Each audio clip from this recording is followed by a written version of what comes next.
Hello and again welcome you all PS classes. और आज हम हिंदी टीचिंग के एमसीक्यू के बारे में डिस्कस करने वाले हैं। तो सबसे पहले हम देखेंगे कि हिंदी टीचिंग का जो भी आपका सिलेबस है BEd second year university Gorakhpur के अकॉर्डिंग, क्योंकि अगर सिलेबस का एक आपको उचित ज्ञान हो तो आप एमसीक्यू क्वेश्चन को बड़े आराम से हैंडल कर सकते हैं। और एमसीक्यू क्वेश्चन कहाँ से बन सकते हैं ये बातें तभी पता चलेंगी जब आपको सिलेबस का एक समुचित ज्ञान हो। ठीक है, तो फिलहाल जो है सबसे पहले मैं सिलेबस को डिस्कस करूँगा, फिर एमसीक्यू डिस्कस करने के लिए मैंने जो है मैम को ऑलरेडी बोल रखा है, तो आपसे जो है दिव्यांशी मैम हिंदी के एमसीक्यू डिस्कस करेंगी। अच्छा, ऐसा अभी जो है यूनिवर्सिटी से पूर्ण रूप में ये नहीं बताया गया है कि आपके टीचिंग का भी जो पेपर है उसके एमसीक्यू ही होंगे। फिलहाल अगर एमसीक्यू होंगे तो आपको कोई समस्या ना हो, इसलिए मैं सोच रहा हूँ कि पहले से ही आपको एमसीक्यू की प्रैक्टिस करा दी जाए। लेकिन मोस्ट प्रोबेबली है कि अगर पेपर का जो टाइम पीरियड है, जो अवधि है एग्ज़ाम का, वो अगर रिड्यूस किया जाएगा, कम किया जाएगा, तो ऑब्वियस है कि आपके क्वेश्चन जो है दीर्घ उत्तरीय ना होके या तो अति लघु उत्तरीय हो जाएंगे या फिर एमसीक्यू पैटर्न को ही फॉलो करेंगे, जैसे कि उन्होंने बीए में और बीएससी में बच्चों को ऑलरेडी जो है एमसीक्यू मॉडल पेपर जो है वेबसाइट पे अपलोड कर रखा है। तो हो सकता है कि आपके भी कुछ एमसीक्यू हो और कुछ अति लघु उत्तरीय हो सकता है कुछ दीर्घ उत्तरीय हो, बट पूरा का पूरा जो पहले पैटर्न था वैसा शायद ना हो। ठीक है, तो चलिए पहले स्टार्ट करते हैं, हम सिलेबस को देखते हैं। तो यहाँ पे जो आपका इकाई 1 है, इसमें जो है भाषा के विशेषकर बात की गई है। अर्थ, परिभाषा, विशेषताएं, प्रकृति और अन्य विषयों से संबंध क्या है, मातृभाषा का उद्भव एवं विकास क्या है। ठीक है, फिर आगे जो है विभिन्न अवस्थाओं में भाषाई विकास एवं विशेषताओं एवं प्रकृति के बारे में बात की गई है। इकाई जो 2 है उसमें भी आपके मातृभाषा को ही लेके चला गया है। मातृभाषा के समान एवं विशिष्ट उद्देश्य हैं, ज्ञानात्मक भावनात्मक जो है वर्गीकरण है उसके, और फिर क्या है व्यवहारिक रूप से जो है लिखने की विधियाँ, आवश्यकताएँ, विभिन्न स्तर पर मातृभाषा की महत्ता क्या है। जैसे कि अगर जो है देखा है तो प्राथमिक स्तर पर बच्चों को मातृभाषा में ही पढ़ाए जाने के लिए गवर्नमेंट की पॉलिसी रहती है। ओके, तो चलिए फिलहाल अभी जो है आगे देखेंगे। इसमें जो है इकाई 3 जो है, अच्छा इसमें इकाई 2 में ये भी बता रहा है कि हिंदी भाषा शिक्षण में समस्याएं क्या हैं, उनका समाधान कैसे करना है। इकाई 3 में आपको क्या कह रहा है कि यहाँ पे हिंदी भाषा शिक्षण सिद्धांत एवं सूत्र की बात की गई है। ठीक है, फिर भाषाई कौशल की बात की, इसमें जो है श्रवण, वाचन, पाठन और लेखन और रचना आती है, लेखन रचना आती है। आगे जो हम बात करेंगे हिंदी भाषा शिक्षण में गुण और दक्षाएँ और विशेषताएँ, फिर हिंदी भाषा में मनोवैज्ञानिक प्रविधि क्या है। ठीक है, चौथा जो इकाई है इसमें जो है गद्य, पद और रचना शिक्षण, व्याकरण शिक्षण के बारे में बात की जाएगी। और यहाँ पर जो है हिंदी भाषा में मूल्यांकन की आवश्यकता, महत्व, प्रकार, विधियाँ, प्रश्नों का निर्माण, उपलब्धि, परीक्षण का निर्माण, ये सारी बातें की जाएंगी। ठीक है, आगे जो है इकाई जो आपका 5 है, ये अंतिम इकाई है, मतलब लास्ट चैप्टर है। और इसमें जो विशेष कर बातें की गई हैं वो बातें की गई हैं भाषा शिक्षण में निदानात्मक शिक्षण एवं उपचारात्मक शिक्षण, आवश्यकता, निर्माण, अनुप्रयोग। फिर आगे जो है हिंदी भाषा में कृत्मक अनुसंधान, आवश्यकता एवं प्रविधि। ठीक है, अनुसंधान का मतलब है कि उस भाषा में जो है क्या नए रिसर्च हो सकते हैं। अच्छा, यहाँ पे भाषा शिक्षण, भाषा कक्ष एवं प्रयोगशाला, और हिंदी भाषा शिक्षण में पाठ्य सहभागी क्रियाकलाप और इकाई परीक्षण, निर्माण, अनुप्रयोग एवं मूल्यांकन। यहाँ पे कुछ जो है आपको जो है बुक्स के बारे में बता रहा है कि ये जो बुक्स हैं आपके लिए इम्पॉर्टेंट हो सकते हैं। लेकिन फ़िलहाल जो है मैं कोशिश करूँगा कि मैं आपको बेहतरीन से बेहतरीन एमसीक्यू प्रोवाइड करूं और आपके एग्ज़ाम पॉइंट ऑफ व्यू से काफ़ी इंपॉर्टेंट हो। तो चलिए मैं आगे एमसीक्यू के लिए जो है आमंत्रित करता हूं दिव्यांशी मैम को, तो वो स्टार्ट करेंगे और आपको एमसीक्यू पूरा वही कराने वाली है। मैंने सिर्फ सिलेबस को डिस्कस किया है, तो आप एमसीक्यू देखिए और आपके एग्ज़ाम पॉइंट ऑफ व्यू से बड़ा इंपॉर्टेंट होने वाला है। चलिए फिर, thank you for this particular class, enjoy your study and all the best for your upcoming exam. Okay. Hello, मैं दिव्यांशी। आपका हिंदी लर्निंग एमसीक्यू में आप सभी का स्वागत है। और कुछ क्वेश्चंस हैं जो इस बार एमसीक्यू में पूछे जाने वाले हैं, हम इस पे चर्चा करेंगे। आइए, मेरा पहला क्वेश्चन है, मातृभाषा क्या है। पहला ऑप्शन दे रहा है वातावरण से सीखी जाने वाली भाषा, दूसरा दे रहा है माता पिता द्वारा बोली जाने वाली भाषा, तीसरा दे रहा है दोस्तों द्वारा बोली जाने वाली भाषा, और हमारा चौथा ऑप्शन है अध्यापक द्वारा बोली जाने वाली भाषा। तो जो हम लोग अपने माँ बाप से सीखते हैं पहली भाषा, उसे हम मातृभाषा कहते हैं, जो कि मेरा बी ऑप्शन सही है, माता पिता द्वारा बोली जाने वाली भाषा। दूसरा क्वेश्चन क्या कह रहा है, ब्लूम ने भावनात्मक उद्देश्य का वर्गीकरण किस विद्यालय में किया था। तो हमारा पहला ऑप्शन दे रहा है अनिकेत विद्यालय, दूसरा हरिकेश विद्यालय, तीसरा दे रहा है शिकागो विद्यालय, और चौथा ऑप्शन दे रहा है इसमें से सभी। तो मेरा सी ऑप्शन सही है। ब्लूम ने भावनात्मक उद्देश्य का वर्गीकरण शिकागो विद्यालय में किया था। आइए अब हम लोग तीसरे क्वेश्चंस पे बढ़ते हैं। तीसरा क्वेश्चंस क्या कह रहा है, प्रतिपुष्टि का अर्थ है। प्रतिपुष्टि का अर्थ है पहला किसी कार्य पर प्रतिक्रिया करना, दूसरा दे रहा है किसी भी कार्य पर प्रतिक्रिया न करना, और तीसरा दे रहा है तकनीकी का ज्ञान होना, और चौथा हमारा दे रहा है इनमें से सभी। यानी कि प्रतिपुष्टि का अर्थ होता है किसी कार्य पर प्रतिक्रिया करना, अपनी राय व्यक्त करना। और चलिए चौथा क्वेश्चन क्या है, भाषाई कौशल कितने प्रकार के होते हैं। तो भाषाई कौशल में ऑप्शंस दे रहे हैं, पहला 2, दूसरा 3, तीसरा 5 और चौथा 4। तो हमारा भाषाई कौशल 4 प्रकार के होते हैं। पहला होता है इसमें श्रवण कौशल, भाषण कौशल, और तीसरा पठन कौशल, और सबसे लास्ट में आता है मेरा लेखन कौशल। पाँचवें क्वेश्चन की तरफ से बढ़ते हैं। फिर पाँचवा क्वेश्चन हमारा कह रहा है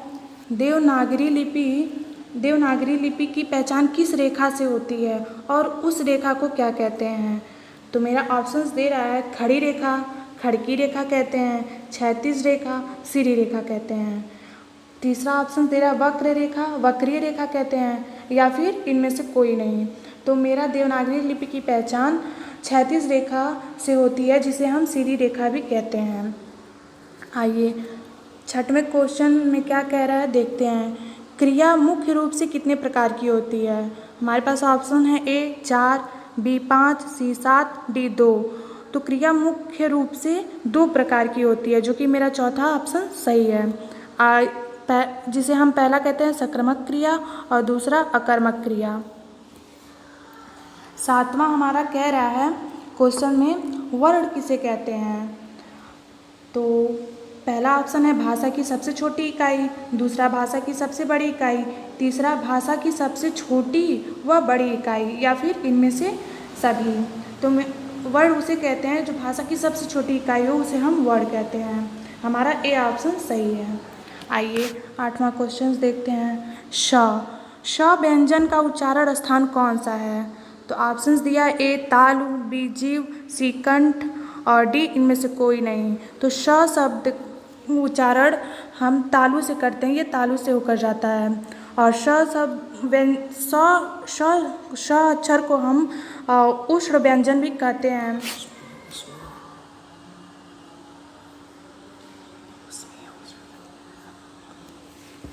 मेरा 9वां क्वेश्चन है व्याकरण शिक्षण की अपेक्षाकृत बेहतर विधि है।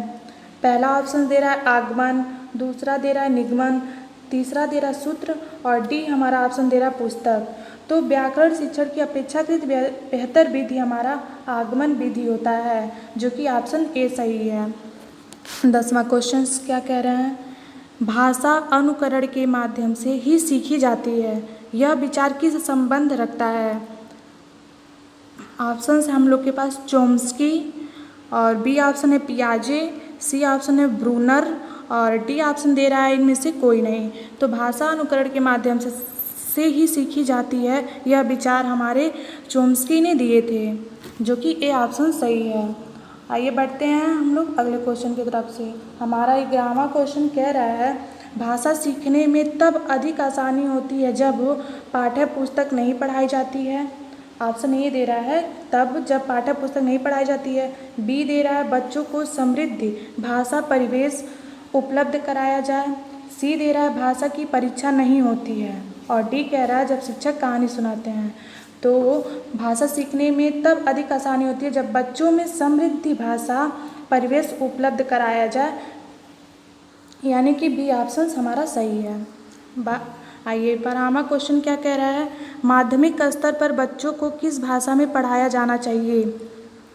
पहला ऑप्शन दे रहा है हिंदी, दूसरा दे रहा है अंग्रेजी, और ऑप्शन सी दे रहा है मातृभाषा, और डी दे रहा है तमिल।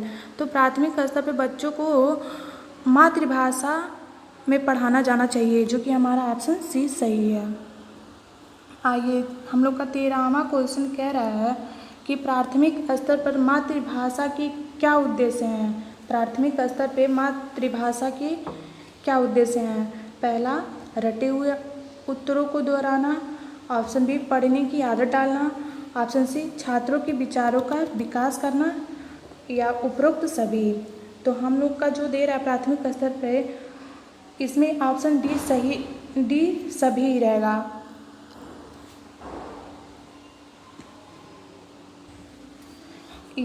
यहाँ उपरोक्त सभी इसलिए सही है क्योंकि जब छोटे बच्चे रहते हैं तो उन्हें रट रट के कोई भी चीज़ याद दिलाया जाता है, जैसे कि एप्पल की स्पेलिंग या पहाड़े गिनती जो भी हो रटाया जाता है। और फिर दूसरा दे रहा है पढ़ने की आदत, तो उन्हें किताबों के द्वारा भी पढ़ाया जाता है कि पढ़ो, तो उनके पढ़ने की भी आदत आ जाती है। और छात्रों के विचारों का विकास करना, यानी कि वो जो पढ़ते हैं हम उनकी बातों को सुनते हैं या फिर वो क्या सोच रहे हैं, यानी कि उनका विचारों का भी विकास होता है। इसलिए यहाँ चार ऑप्शन जो है उपरोक्त सभी वो सही है। आइए अगला क्वेश्चन देखते हैं। 14, निम्न में से ब्लूम द्वारा अनुदेशात्मक उद्देश्य नहीं है। तो पहला दे रहा है हमारा ज्ञानात्मक उद्देश्य, दूसरा दे रहा है भावनात्मक उद्देश्य, और तीसरा दे रहा है रूपात्मक उद्देश्य, और चौथा दे रहा है क्रियात्मक उद्देश्य। तो हमारा यहाँ तीसरा ऑप्शन सही है, जो है ब्लूम द्वारा अनुदेशात्मक उद्देश्य नहीं है, रूपात्मक।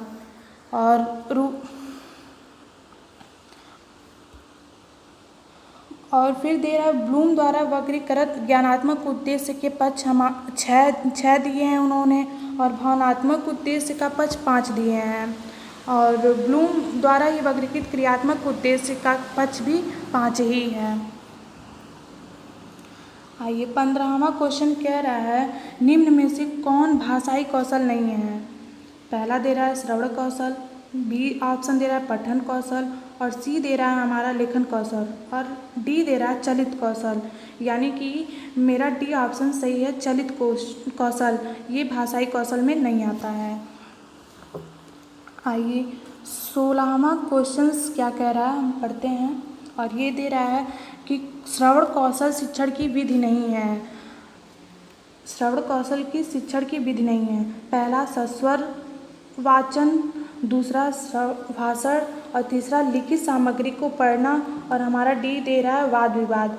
यानी श्रवण कौशल की शिक्षण की विधि लिखित सामग्री को पढ़ना नहीं है, यानी कि मेरा सी ऑप्शन सही है।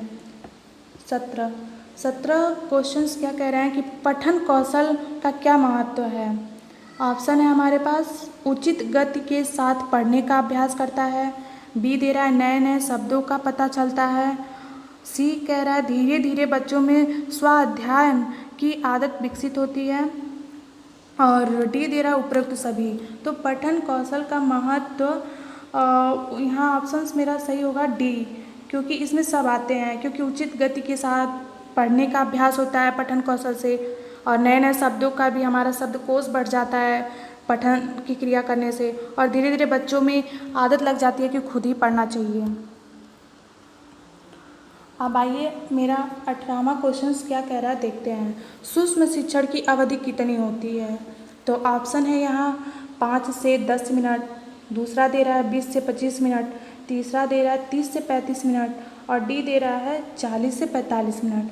हमारा सूक्ष्म शिक्षण की जो अवधि होती है वो होती है 5 से 10 मिनट, जो कि हमारा ए ऑप्शन सही है। आइए अगला क्वेश्चन कह रहा है, क्वेश्चन नंबर 19, बच्चे भाषा तब बेहतर तरीके से सीखते हैं जब अनेक पाठ्य पुस्तक हो, भाषा का समृद्ध परिवेश हो, तीसरा दे रहा है सरल साहित्य का चयन हो, और चौथा दे रहा है परीक्षाओं का आयोजन हो। तो बच्चे भाषा तब बेहतर तरीके से सीखते हैं जब भाषा का समृद्ध परिवेश हो, यानी कि ऑप्शन बी सही है। आइए हमारा लास्ट क्वेश्चन है 20वां, कोई व्यक्ति पढ़ते समय परेशानी का अनुभव करता है तो वह किससे ग्रस्त होता है। तो हमारा पहला ऑप्शन दे रहा है डिस्ग्राफिया, दूसरा दे रहा है डिसलेक्सिया, और तीसरा दे रहा है डिस्कैलकुलिया, और लास्ट ऑप्शन दे रहा है डिस्फेजिया। तो हमारा ऑप्शन बी सही है, डिसलेक्सिया, जो कि इससे ग्रस्त होते हैं। All the best.